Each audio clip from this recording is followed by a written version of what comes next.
ఏంటి పిచ్చిదానిలో పుల్లలు ఏరుకుంటుంది అనుకుంటున్నారా? ఏం చేద్దామండి. ఈ స్కూల్లో హోంవర్క్ అనేది పిల్లలకి ఇస్తారో, లేక పేరెంట్స్‌కి ఇస్తారో అర్థం కాదు. ఆర్ట్ వర్క్ చేయమంటున్నారు, ట్విగ్ వర్క్ చేయమంటున్నారు.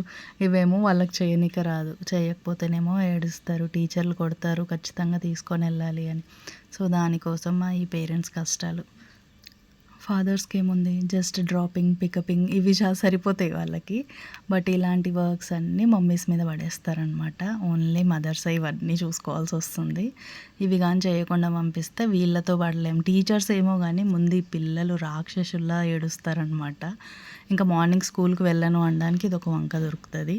నేనేమో ఇవన్నీ చేసుకుంటుంటే మా బుడ్డది చూడండి, దానికి దొరికిన క్రాఫ్ట్ దాని మీద ఏదో వర్క్ చేసుకుంటుంది, డ్రాయింగ్ ఏస్తుంది. నేనేమో పిచ్చిదానిలా పుల్లలు ఏరుకుంటూ కూర్చున్నాను. దానికేమో నవ్వుతుంది చూసి, "నువ్వు చెయ్యి నేను చూస్తాను" అన్నట్టు. ఇలా ఉంటదండి. వీళ్ళని జాయిన్ చేయడం ఏంటో గానీ స్కూల్లో హోంవర్క్‌లన్నీ మనం చేస్తున్నట్టు ఉంటది. "రాయే నీకు కూడా ఇన్వాల్వ్‌మెంట్ ఉంటది చేద్దువురా" అంటే అప్పుడొచ్చింది ఎలా చేయాలి ఏంటి అని. సో, దాంతోనే చిన్నగా చేయించాను. సో, పెద్దగా రిస్క్ ఏం తీసుకోలేదు. సో, చిన్న చిన్నవే చేశాను. Just small pen holder and pencil holder లాగా ఒక చిన్న కప్పుతో ప్రిపేర్ చేశాను. అండ్ ఒక ఫిష్ రెడీ చేశాను.